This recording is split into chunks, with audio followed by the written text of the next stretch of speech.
नमस्कार, जय श्री कृष्ण। कैसे हैं आप सब? मेरे यूट्यूब चैनल धर्म समाधान में आप सभी लोगों का हार्दिक स्वागत है। आज हम आपको बताएंगे होली के दिन लड्डू गोपाल की सेवा पूजा आप कैसे कीजिएगा। उससे पहले आप सभी श्रद्धालु भक्तजनों को, मेरी माताओं को, मेरी बहनों को होली महापर्व की बहुत बहुत हार्दिक बधाइयाँ एवं शुभकामनाएं। भगवान लड्डू गोपाल की कृपा से आपके घर में सदैव सुख समृद्धि बनी रहे। आप जहाँ कहीं भी रहें, सुखी रहें, संपन्न रहें और प्रतिपल उन्नति को, प्रगति को करते भी रहें। आपको लड्डू गोपाल को जगाने की जो भी प्रक्रिया है, आप होली के दिन उसी प्रक्रिया को अपनाते हुए उन्हें जगाएं। हम लड्डू गोपाल को हाथी घोड़ा पाल की, जय कन्हैया लाल की कह के जगाते हैं। जगाने के बाद में इन्हें जल पिलाइए, थोड़ा सा ठाकुर जी के साथ लाड लड़ाइए, फिर उन्हें गंगा जल मिश्रित जल से आपको स्नान करानी है। आप थाली पीतल का, स्टील का ले लीजिएगा और उसमें पहले फूल, सूखी हुई तुलसी जी डाल दीजिएगा। गंगा जल डाल के ही आज आपको लड्डू गोपाल को स्नान करानी है, क्योंकि चंद्र ग्रहण के बाद यह ठाकुर जी की पहली सेवा पूजा उपासना होगी। सारे कार्य आपको मन में श्रीमन नारायण नारायण कहते हुए ही करनी है, या आप भगवान श्री हरि विष्णु के महामंत्र ओम नमो भगवते वासुदेवाय को कहते हुए भी लड्डू गोपाल की सेवा पूजा कर सकते हैं। मन में मंत्र जप चलनी है। आप चाहे तो अपने गुरु मंत्र का भी जप कर सकते हैं। फिर आप शुद्ध जल से भगवान को स्नान कराइएगा। अंग पोषण करने के बाद में भगवान को इत्र लगाइएगा। इत्र से मालिश करनी चाहिए। अपने लड्डू गोपाल को तो उबटन होली के एक दिन पहले लगाया ही होगा। फिर इन्हें भली प्रकार से श्रृंगार करें।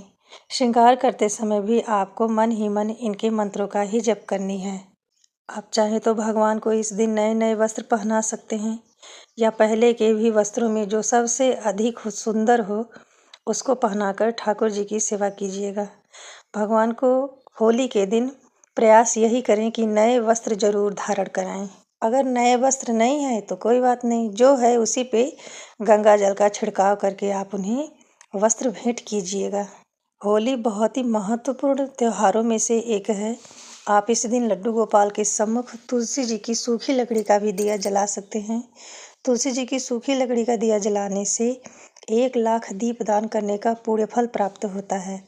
इसकी जानकारी के लिए आप हमारे चैनल पे विजिट कर सकते हैं। भगवान को हार पहनाइए, जो भी आपके पास हो। आप नए नए हार भी पहना सकते हैं। उनके केशों को साज सज्जा कीजिए। भगवान के सामने आप चाहें तो समस्त परिवार के साथ पूजा उपासना कर सकते हैं, या आप स्वयं अकेले भी लड्डू गोपाल की सेवा कर सकते हैं।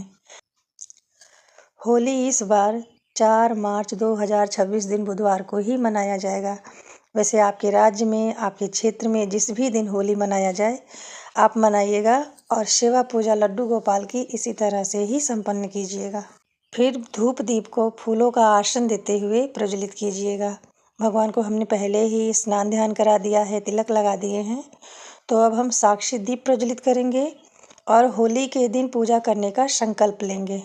बिना संकल्प के ना किसी भी पूजा पाठ का पुण्य फल प्राप्त नहीं होता है, इसलिए संकल्प अनिवार्य रूप से लीजिएगा।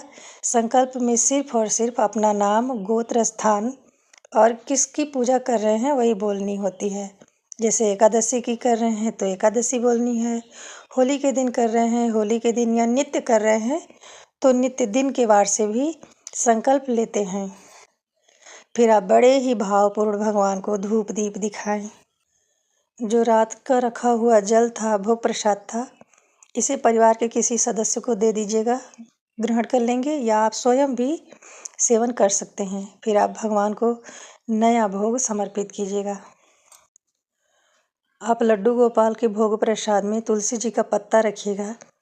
तुलसी जी का पत्ता नहीं है तो सूखी लकड़ी को भी रख के भोग समर्पित कर सकते हैं, लेकिन बिना तुलसी पत्र के इनको भोग नहीं लगाना चाहिए, यह स्वीकार ही नहीं करते हैं। आप जो जल समर्पित करें, जो भोग समर्पित करें, या आपके घर में जो भी शुद्ध सात्विक भोजन बना हुआ है उसमें भी तुलसी जी का पत्ता डाल के ही भोग समर्पित कीजिएगा।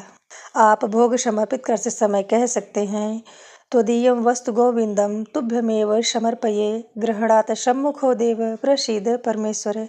हे मेरे नारायण, हे मेरे ईश्वर, हे मेरे लड्डू गोपाल, मेरे पास जो भी भोग प्रसाद है वह आपका ही दिया हुआ है, इसे सप्रेम स्वीकार करें। आप होली के दिन भगवान की पूजा कर रहे हैं तो ख़ास तौर पे गुलाल ज़रूर समर्पित कीजिएगा। ठाकुर जी को गुलाल बड़ा ही प्रिय है। आप गुलाल को फूल में लगा के ही समर्पित करेंगे। आप अपने हाथ से भी उनका गुलाल से श्रृंगार कर सकते हैं। आप फूलों की वर्षा कीजिएगा लड्डू गोपाल के ऊपर। यह सारी प्रक्रिया आपको इनका मंत्र जप करते हुए ही करनी है, इसका ध्यान रखिएगा। आप अपने रसोई में होली के दिन जब भी भोजन बनाइए तो ध्यान रखें, प्याज लहसुन डाल के भोजन नहीं बनानी चाहिए।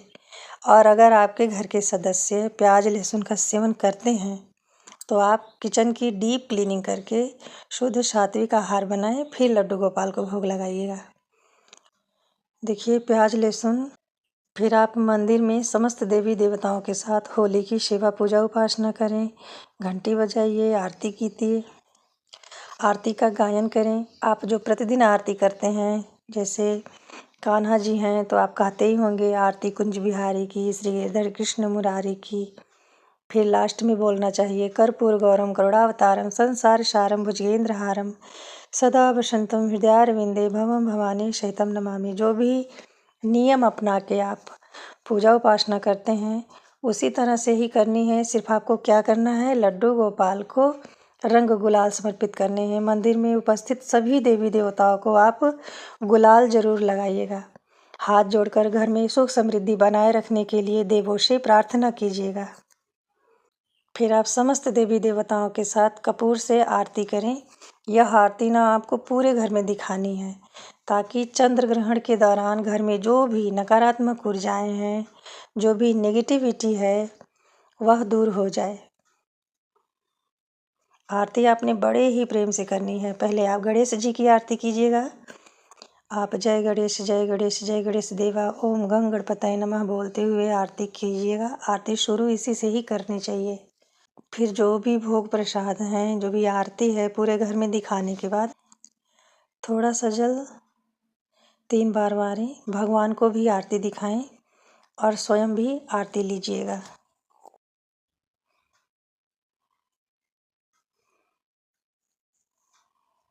आप भूलिएगा नहीं, यह चंद्र ग्रहण के बाद पहली पूजा होती है मॉर्निंग में होली की। तो नकारात्मक ऊर्जा को जरूरी घर से हटाइएगा और अपने से बड़ों का आशीर्वाद लीजिएगा। कि अपने आपके बड़े दूर हैं तो फ़ोन करके आशीर्वाद लें। बहुत ही अच्छा पर्व होता है। माता पिता पास हैं तो उनके चरणों में गुलाल लगा के आशीर्वाद जरूर लीजिएगा। आज हमने आपको इस वीडियो में होली के दिन लड्डू गोपाल की सेवा पूजा कैसे करेंगे, क्या कार्य करने हैं, क्या नहीं करने हैं, इसकी संपूर्ण जानकारी दी है। फिर भी इस वीडियो से जुड़ा हुआ आपका कोई भी प्रश्न है तो आप कमेंट करके पूछ सकते हैं।